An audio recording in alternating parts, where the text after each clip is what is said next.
స్వర్ణక్క గారు ఏవి చూద్దాం. అనంతపురం జిల్లాకు చెందిన రత్తమ్మ అలియా స్వర్ణ నక్సలైట్ ఉద్యమంలో చాలా చురుకుగా పాల్గొంది. కూంబింగ్ సమయంలోనూ ఎన్కౌంటర్ సమయంలోనూ స్వర్ణ చూపే చాకచక్యమే ఆమె ప్రాణాలను కాపాడింది. ఓ కీలకమైన ఎన్కౌంటర్ సమయంలో పోలీసుల మధ్య నుంచి తప్పించుకోవడానికి స్వర్ణ ఎన్ని అగచాట్లు పడిందో ఇప్పుడు ఆమె ఏం చేస్తుందో ఆమె మాటల్లోనే విందాం.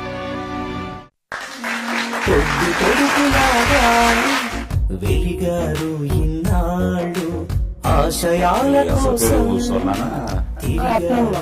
తల్లిదండ్రులు పెట్టిన పేరు రత్నమ్మ. ఏ గ్రామానికి చెందిన వాళ్ళు? అనంతపురం జిల్లా. మీరు ఒక్కరే మీ కుటుంబంలో నుంచి ఉద్యమంలోకి వెళ్ళింది. ఆ ఉద్యమంలోకి వెళ్ళడానికి స్ఫూర్తి అంటే నాకు అప్పుడు ఏ విషయాలు తెలియవు. నేను మిషన్ పోతున్నా టైలరింగ్ కి. మా ఊరికి నేను పోయే తగరకుంటకి 5 కిలోమీటర్ల దూరం. అటుకు పోయేటప్పుడు మా వీళ్ళు పరిచయం అయినారు. మహిళలు పరిచయం అయినప్పుడు మా అన్నం బాక్స్ వాళ్ళు తీసుకున్న తర్వాత రేపు ఇంకా కొద్దిగా ఎక్కువ పెరుగా అనేటోళ్ళు అట్లా పరిచయం అయిన తర్వాత మళ్ళా వచ్చి ఊర్లోకి వచ్చి మీటింగ్ పెట్టినారు. ఈ ఉద్యమంలోకి ఎప్పుడు చేరారు? 2002 అనుకుంటా. అప్పుడు పోయినా చిన్న బాబాని వెనక్కి పంపించేసినారు. అంటే వాళ్ళు మిమ్మల్ని నమ్మారు? అసలు మీరు సడన్ గా ఒక అమ్మాయి వచ్చి మాతో కలుస్తోంది అనుకుంటున్నప్పుడు వాళ్ళు ఒక ఉద్యమకారులు, వాళ్ళు ఏదో ఒక పోరాటం సాగిస్తున్న వాళ్ళు, మీ మీద అనుమానమే రాలే? అనుమానమే రాలే. సో రెండోసారి వెళ్ళారు. వెళ్ళిన తర్వాత ఇంకంతే. ఆ రోజు మా అమ్మ వాళ్ళ మొహం చూసినా అంతే. మా నాన్న చనిపోయినా గానీ రాలే. అక్కడికి వెళ్ళిన తర్వాత జీవన విధానంలో మీరు ఎప్పుడు అనుకోలేదా నేను తప్పు చేశానని గానీ, ఇక్కడికి ఎందుకు వచ్చాను ఫీలింగ్ లేదు? ఆ విషయానికి వస్తే మా అమ్మ వాళ్ళు పార్టీలోకి వెళ్ళిన తర్వాత మా అమ్మ మా నాన్న గానీ గుర్తుకొచ్చింది లేదు.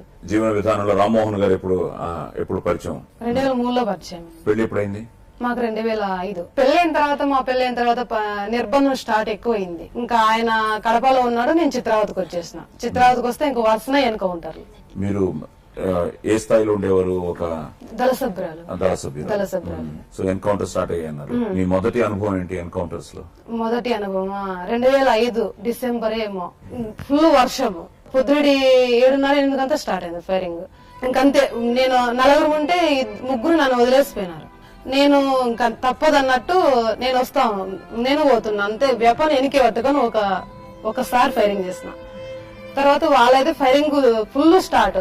అట్లే పోయిన తర్వాత ఒక చెట్టు, పూర్తి అడవి కాకుండా కొద్దిగా దూరంలో ఒక చెట్టు కింద నేను ఇంకో అన్న మళ్ళీ నాకు జత అయినాడు. ఇద్దరు ఒకే చెట్టు కింద పనుకున్నా. ఎక్కడ వేగే లేదు. ఆ చెట్టు కింద దాక్కున్నామా. వాళ్ళు మా దగ్గరకు వచ్చి బయట కార్ లో చూస్తున్నారు అనమాట. ఏమని ఇక్కడ దాకా వచ్చేంత వరకు నేను చూసినాను సార్. వాళ్ళ మాటలు వినిపిస్తున్నాయి. వాళ్ళు మా మేము ఇక్కడ తల పెట్టితే ఇక్కడ కాళ్ళ కింద నీళ్లు పోతా ఉంటాయి అనమాట. ఆ నీళ్లు కానీ తాగిపోతా ఉన్నారు. ఇంకా పగలంతా లేసే పరిస్థితి లేదు. మళ్ళీ అక్కడ ఫైరింగ్, రామ్మోహన్లకు జరిగే ఫైరింగ్ గా మాకు వినిపిస్తుంది. కొద్దిగా ఈయన నాతో పాటు ఉండే అన్న బీడి తాగుతాడు. ఆ బీడి తాగుతాడు, దగ్గు ఎక్కువ వస్తుంది అన్న. అట్లా వస్తే ఇంక ఇట్లయితే బతకలేము, వాళ్ళైతే చుట్టుముట్టేటట్టే ఉన్నారని చెప్పేసి కొద్దిగా చేన్లే పోతే ఒక చెట్టు ఉంది, యాప చెట్టు. ఆ యాప చెట్టు దగ్గరికి పోతే వాళ్ళు ఆ చెట్టు దగ్గర కనుక్కొని ఉన్నారు. ఇంకా ఆటికి పోతే నేను గట్టి కూతురేసి వచ్చిన మాకల్లా వస్తే మేము ఎక్కడ వేయలేదు. ఫస్ట్ పారాడితే కదిలితే శబ్దాలు వినిపిస్తాయని చెప్పేసి ఒక కొద్దిగా నట్లో ఉన్నాం. వాళ్ళు అట్లా మూవ్ అయినారు. తర్వాత ఇంకెక్కడ పోయలేని పరిస్థితి. ఎక్కడున్నారో తెలియదు, మబ్బు ఫుల్ చీకటి.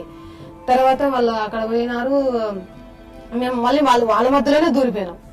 వాళ్ళ మధ్య అంటే ఒక 2 కిలోమీటర్ల వేదానికి నైట్ అంతా పట్టింది మాకు. తర్వాత అట్లా సేవ్ అయిపోతుంది. అట్లే మళ్ళీ 4 రోజులు బయట ఉండి తర్వాత పార్టీ కలిసి. ఈ లోపల రామ్మోహన్ వాళ్ళకి ఏం జరిగింది? రామ్మోహన్ వాళ్ళంతా సేవ్ అయినారు. మేము చనిపోయినాం, మేమే 4 చనిపోయినామని చెప్పేసి చనిపోయిన రోజు చేసుకున్నాం. సరే, 1 నెల తర్వాత మళ్ళీ మీ పార్టీ వాళ్ళని కలిశారు. ఆ తర్వాత మరి ఏం జరిగింది? ఇంకా తర్వాత శేషాశాలం ఎన్కౌంటర్, అదే లాస్ట్ ఎన్కౌంటర్ నేను చూసింది. అది ఎలాగా? ఏమైందంటే పెట్రోలింగ్ టీం పోవాల్సి వచ్చింది. కాకపోతే రామ్మోహన్ వద్దంటున్నాడు. అంత 3 రోజులకి పోయినారు కదా. వాళ్ళే వస్తారు. ఇంకేముంది, వెనక బ్యాక్ సైడ్ నుంచి వచ్చే అవకాశాలు లేవు. ఇక్కడ 3 వైపులా పోయినారు. ఇంకా అవసరం లేదని చెప్పేసి మాట్లాడినాడు. మా వెనక గాని ఈతకాయలకు వస్తారు, కొండకు వస్తారు. ఆ కొండకు వచ్చిన వాళ్ళతో చెప్పినాం, ఏమన్నా మీకు డౌట్ అట్లా ఏమన్నా ఉంటే వచ్చి కలవండి అని చెప్పేసి మాట్లాడితే వాళ్ళని రానిచ్చింది లేదు.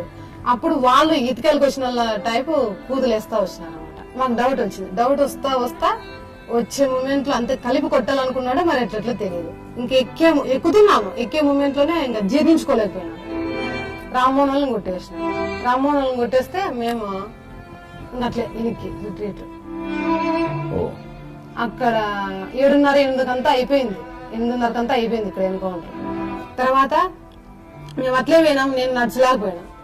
ఇంక ఇద్దరు అన్న వాళ్ళు అయితే మీరు పోండి, నాతో నుంచి మీరు సస్తారు కదా అని చెప్పేసి మాట్లాడితే, లేదు నేను సస్తాంలే, ముగ్గురు సస్తాం సస్తే, లేకపోతే ముగ్గురు బతుకుదామని చెప్పేసి నన్ను పిలుచుకొని పోయిన తర్వాత అది ఎక్కడంటే అక్కడ దిగేకి ఉండదు, కొండలు ఎక్కడైతే దారి ఉందో ఆడే దిగల్లా ఎక్కల్లా. మేము ఎటు కాకోకుండా దారిలో పోయినా గానీ ఉంటారు కదా, కాబట్టి ఎక్కడ ఒక చోట ఆగి గుండె ఒకటి ఉంది, ఆ గుండె దగ్గర ఆగి ఉన్నాం. అప్పటికి వాళ్ళంతా అమరులైనారు, మల్లికార్జున కూడా మిస్ అయినారు. కూతేస్తే మేము పలకొచ్చు అని, ఓ మల్లికార్జున అంటే మా వాళ్ళు తప్పిపోయినట్టు, వాళ్ళు మమ్మల్ని సేవ్ చేసుకున్నట్టు. మేము వాళ్ళు కూతులేస్తే మేము పలకరిస్తే ఇంకా అనే ఉద్దేశంతో మేము ముగ్గురం గానీ వాళ్ళ కూతురు వేసినట్టు పలకద్దని సైలెంట్ గా అనుకున్నాం. అనుకున్న తర్వాత పగలంతా ఉన్నాం అక్కడే, నీళ్లు లేదు, అన్నము లేదు, ఏమీ లేదు. మళ్ళీ తర్వాత కొండ దిగల్లా నైట్. దాన్ని దిగాలంటే చాలా కష్టంగా ఉంటుంది, అది గోర్లతో పట్టుకొని దిగల్లా ఎక్కాలి. దిగిన నైట్ గా నీళ్ళు లేవు, మాకు అన్నం లేదు, నీళ్ళు లేవు. ఏదో నాకుంటే ఈతకాయలు ఉంటే ఈతకాయలు సపరేట్ చేయటం అనమాట. నోరు ఆరుకొస్తుంది, పాస్ గాని తాగినాము. అంటే తడారిపోతుంది మీకు, శక్తి లేదు. ఇంక తర్వాత ఒక మేకలాయమ వచ్చింది, ఆయన దగ్గరికి పోతే వీళ్ళు పలకరిస్తే పలకదని చెప్పేసి మగవాళ్ళు. నేను పోయి అమ్మ నేను మేకలాంటి వచ్చిందండి, మా భర్త కొట్టి దానివల్ల ఇట్లా వచ్చినాను, మా భర్తను వదిలేసి వచ్చినా అని చెప్పేసి మాట్లాడినా. అంటే వాళ్ళు ఏమంటే అక్కడ ముసర ఒక తొట్టి మాదిరి పెట్టి పోసేటది అనమాట, ఆ గెంజి పోస్తుంది. నేను అప్పుడు ఇంకా ఇంటి దగ్గర నుంచి కొద్దిగా దూరం వచ్చే లోపలే ఒక అన్న ఎదురొచ్చినాడు. ఎదురొస్తే పోలీసులను చూసి, అమ్మ ఫారెస్ట్ వాళ్ళు వచ్చినారు, మేకలు చెట్లు నరికినా, నేను మేకలు వేసుకొస్తారమ్మా అని చెప్పేసి మాట్లాడినాడు. ఫారెస్ట్ వాళ్ళు అంటే మాకు అర్థమైంది ఆల్రెడీగా, వీళ్ళే పోలీసు వాళ్ళే అని. ఇంకా అక్కడి నుంచి ఆ గెంజి తాగినాము ఇంకా టౌన్ కి. ఆ తర్వాత పార్టీకి నేను ఇంకా కలవలేదు. నేను మా అమ్మ వాళ్ళ దగ్గరకు వస్తే మా అమ్మ వాళ్ళ అన్న వచ్చేసి ఇట్లా నేను వచ్చినాననే విషయం మా బావతో చెప్పంపిస్తే, మా మామ డైరెక్ట్ ఎస్పీని కలిసి, ఎస్పీ నుంచి వీళ్ళు పలానా చోటు పిలుచుకొస్తా అని చెప్పేసి మాట్లాడితే మా మామ అట్లా పట్టించింది. ఈ మధ్యలో మీరు సరెండర్ అయ్యే లోపల ఇక్కడ నుంచి మీరు బతికి బయటపడి మీరు ఇక్కడికి వచ్చి చేరిన తర్వాత మీ ఫ్యామిలీని కలిసిన తర్వాత ఈ మధ్యలో మీ పార్టీ వాళ్ళు, మీ దళం వాళ్ళు మీకోసం ప్రయత్నించలేదు? ఎక్కడ ఉన్నారు? ఒకసారి ప్రయత్నం చేసినారు, కాకపోతే అంటే మాకు ఫోన్లు అనుకూలం లేవు. ఊరంతరికి కలిసి 3 ల్యాండ్ ఫోన్లు ఉండేవి. ఒక ల్యాండ్ ఫోన్ నెంబర్ ఇచ్చింటి నేను మా ఇంటి దగ్గరలో, ఇచ్చింటే ఫోన్ చేసినారు. వాళ్ళు ఏం చేసినారంటే ఫోన్ చేసినప్పుడు ఇది ఆ పాప పనికి పోతుంది, ఇంటికాడ ఉండదని చెప్పేసి మాట్లాడినారు. ఇంకంతే. మళ్ళీ ఇంకా సో మీరు సరెండర్ అయిపోయారు, లొంగిపోయిన తర్వాత మీ ఎలా ఉంది లైఫ్, జీవితం ఎలా ఉంది? లోపలే అన్ని కష్టాలు పడినా కానీ లోపలే బాగుండింది, చాలా సంతోషంగా ఉండేటం. బయటకు వచ్చిన తర్వాత ఇంత దరిద్రంగా ఉంటుందని అంటే ఆ పోలీసు వేధింపులు ఇంక వేరే వాళ్ళ చేతులు మాకైతే ఏం లేదు. ఎన్ని సమస్యలు వచ్చినా చూసుకుందాం అనే ధైర్యం ఉంది, వీళ్ళతో పెద్ద టార్చర్. కానీ ఇప్పుడు మీ జీవన విధానంలో ఏం చేస్తున్నారు? మా జీవనం అంటే ఆ నాన్న లేడు కదా, ఇంకా అమ్మ కూలిపోతుంది, ఇంకా నేను ఇంట్లో ఉంటూ నేను కూలిపోతా, లేకపోతే టైలర్ పని చేసుకుంటాను. ఈ పోలీసు వేధింపులు ఏం లేవు ఇప్పుడు? ఉన్నాయి, మొన్నటి వరకు గానీ, మొన్నంత 10 రోజులు లేదేమో అంతే. మళ్ళీ ఏమన్నా ఉద్యమంలోకి వెళ్లాలనుందా, లేకపోతే ఈ జీవితాన్ని లోపలికి పోవాలంటే కష్టం, ఇంకా కష్టం కాబట్టి ఇక్కడనే ఏదైనా చాదనం చేద్దాం అనుకుంటే ఇంట్లో పరిస్థితి దారుణంగా ఉంది. ఇంకా సమస్యలు ఎక్కువ, ఎవరితో మాట్లాడినా సమస్యలే. ఈ జీవితాన్ని కొనసాగిస్తారు.